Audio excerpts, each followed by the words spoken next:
Hello and welcome to part 2 of my 3000 kilometers road trip to eat a pizza, although it's probably going to be 600 kilometers more. First, I want to apologize for it taking so long to make this video, but my computer was simply too slow for an edit at this magnitude, and that just took all the fun out of making the video. Now I can make these fancy pants little animations again, and you can see the actual path or road I took on this road trip. So let's just get started.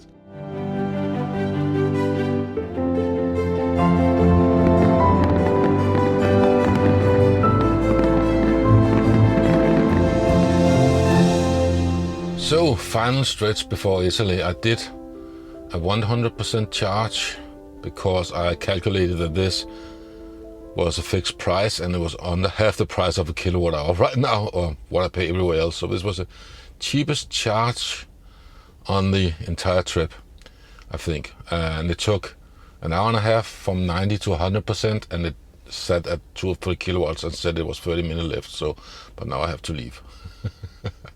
Anyway, what does it want us to do? It wants a charge at 37%, right? But the deal is, let's try to do just a map thingy. Look at this. Start over here. Supercharger, supercharger, supercharger, supercharger, super. You see what I mean? That's no worry. Okay, that's also destination chargers here, but all the red ones are superchargers along the way. You see? No matter what, I will stop at the last one because hotels in this area are too expensive for me to pay for 4 nights with a destination charger. So I'll stop at the last charger here, supercharger, in Switzerland before entering Italy. No matter what, but yeah, nothing else to do but let's get going.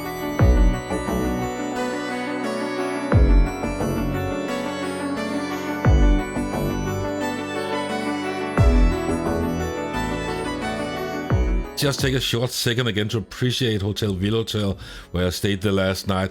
It is not often that hotels pay that much attention to detail when it comes to electric car charging. If you didn't see the first part of the video, links everywhere. I encourage you to go back and look at that. That's so awesome.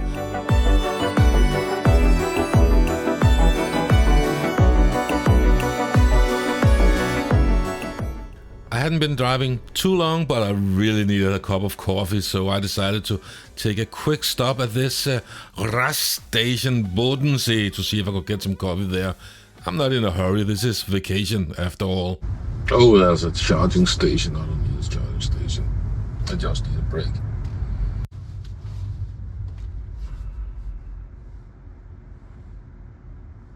So, I've been driving for an hour and 41 minutes. Almost used half of the battery. How far did I go? It says right here, 169 kilometers. But I'll also be going at as fast as I could on the autobahn. If I could go like 180 kilometers per hour, that was what I was doing. Sometimes I was road work, so yeah. So I noticed there's a charging station over here. Maybe I should try that out just for fun. Maybe I can even use my Apple Watch to pay. I don't need to charge, but since I'm buying coffee anyway, why not test it out? And they're all available, so I'm not taking it from someone who needs it. Ooh, let's see, direct payment. Maybe I can use my clock surfing. So trying to use a phone as recording device and payment at the same time didn't go well, and I didn't manage to get the first charger to work, so I moved on to the next one, but more on that in a second. App says I should use the tag, and this one says I should use the phone. Cool. And it doesn't work, any of them. So just tried this for fun. 10 minutes, I only got 7 kilowatt hours and wanted to go in and have a cup of coffee, and came back without coffee because there was a line of 30 people and you had to get a card and pay with that card, and it was just like a machine coffee. It wasn't automatic machine, not great. So I think I'll just move on, and we'll call this an attempt. I'll just stick to superchargers in the future. Stop charging. Unlock.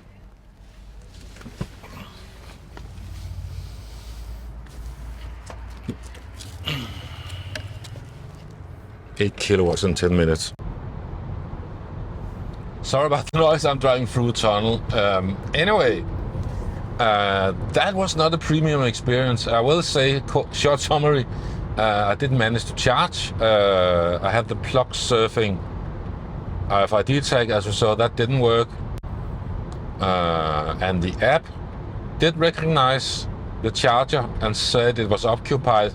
So I guess I made an error and plugged in at 150 kilowatt before getting approved, and I should not have started by plugging in. I should have started just by accepting it on the app. But then again, it said I had to use the tag on my phone that I'm recording on now, so I couldn't record that, sadly. And yeah, so that didn't work. So I ended up again having to use my phone, scanning the QR code and typing in my Visa number. I didn't want to use my MasterCard. That's more precious to me. They did accept that, and so it's major faff. And then, but yeah, summary, I wouldn't have been stranded. So yeah, so plug surfing didn't work in any shape or form. And then I wanted to get some coffee. Spent 10 minutes. Only got 7 kilowatt hours. But there's a line of 30 people, and then someone opened up another cash register and said, hey, you can't get coffee. And the one in front of me did get coffee, but then they had got like a plastic card, and they had to take that plastic card and pay at the exit.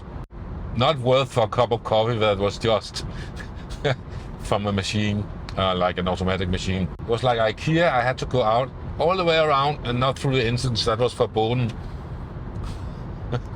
That place sucked so hard. Yeah, I'm looking for a better coffee experience somewhere else.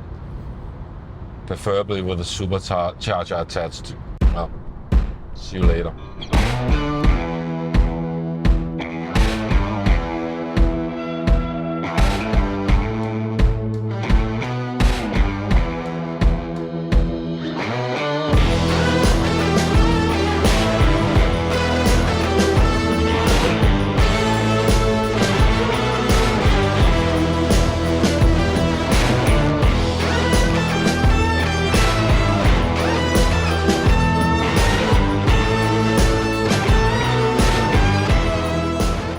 Finally found a cup of coffee. Now there seems to be Ionity Chargers there. I'm not going to use those because those are too expensive. So I can't decide if I should stop at this charger here or stretch it to the next one. So yeah, let's just go.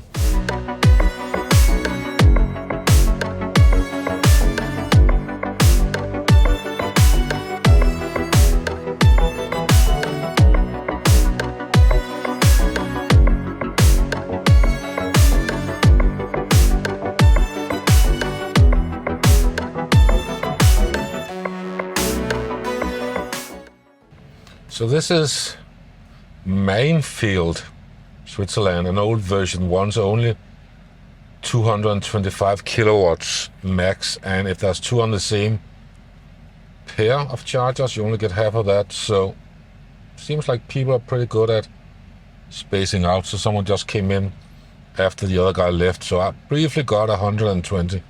And now I'm down to 62. So anyway, I'll just charge at the last charger in Switzerland, or actually the last charger performance destination in Italy, and do a fairly big charge there because I don't have a charger on at the hotel, as I mentioned earlier. So where is it? This one. I think this. Right, this is also an old, slower one, and here's the price. Schweizer franc. I have no idea how much that is in euros. Are they tied to the euro? Might be. I don't know. I'll have to look that up when I get home. So And there's also another one along the way that I briefly looked at, but that seemed to be fairly... Yeah, that's also 125 max, so those in Switzerland aren't that fast. And this one was in a pretty boring location as well, so I figured why not at least stop at, oh god, the last one, former destination, in the middle of the water, as such. So, yeah. And let's see. Yeah, my destination is there. Oh yeah, there's a new one here. We could visit that, but that's not going to be anything of interest there. Come on, load, damn it. Shopping mall, I think. Yeah. Anyway, that's what's going to be my last stop today. That is the other one at the water. So that part is going to be fun, eh? Going uphill, and then uphill, up the mountain, and then down the mountain, and it's like 26%, 28 to 34%, so almost 10% gaining, 8% gaining going downhill. That's going to be fun.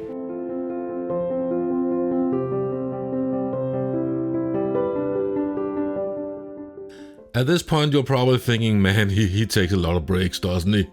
And that is true. For me, it truly is the journey and not the destination. I like driving.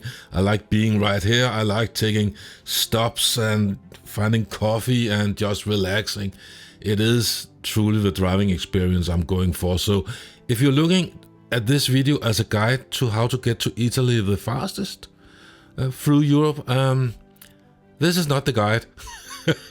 This is definitely not the guide. This is just about having fun and enjoying the trip, which you can see I'm doing here. And why wouldn't you take your sweet time when you have a view like this, right?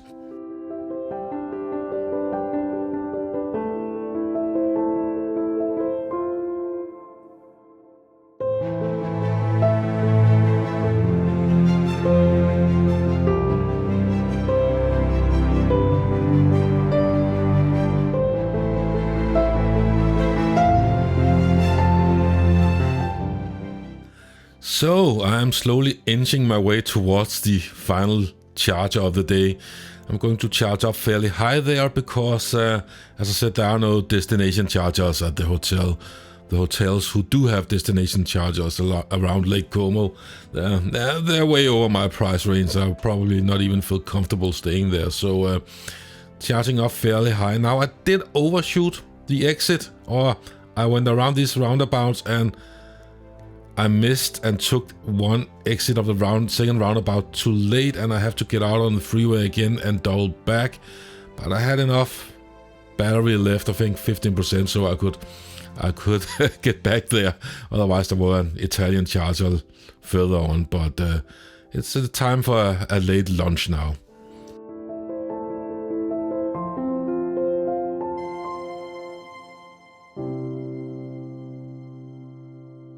More food. They want more food. Here you go. Don't fight.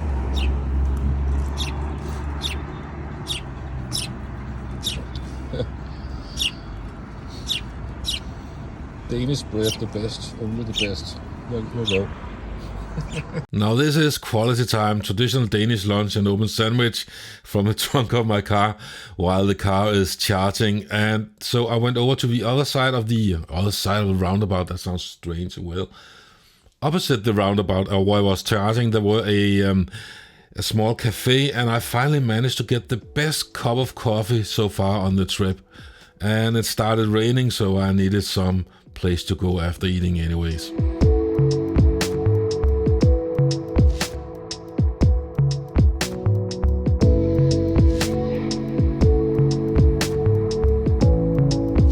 The rain seemed to follow me to Chernobyl, but I wasn't too worried because the forecast said it would be sunshine the next few days, although with a few light showers might still happen. So this hotel didn't have any lake view, but I think it made up for it in character, and it felt very Italian. And I can't complain about the view out of my hotel room. I even had a little balcony. And we also had these good old traditional Italian mains voltage plugs, which I don't know what the story is about those, but it also had a more regular plug, and I had my travel adapter with me anyway, so I was all set.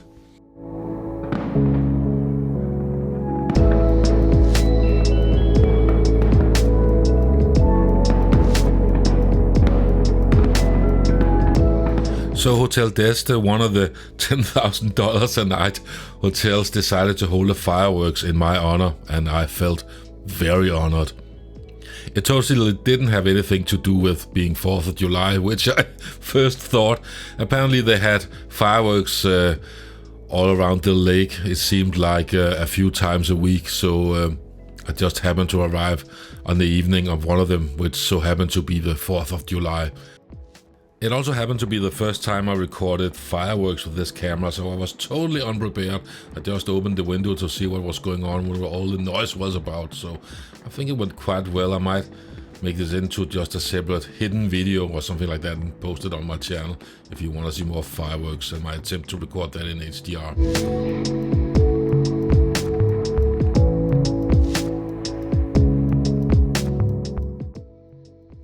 If you have been watching, thank you so much for doing so. Now I decided to split it into 3 parts because it's getting to be rather long. But the final part should be out within a week because with my new computer it's so much faster to edit videos. Spoiler alert, it is going to be a bit different from this video because I ended up getting sick and most of my trip home was really just trying to get home. So we'll get to that in the next video, so see you in a week's time or so. Cheers.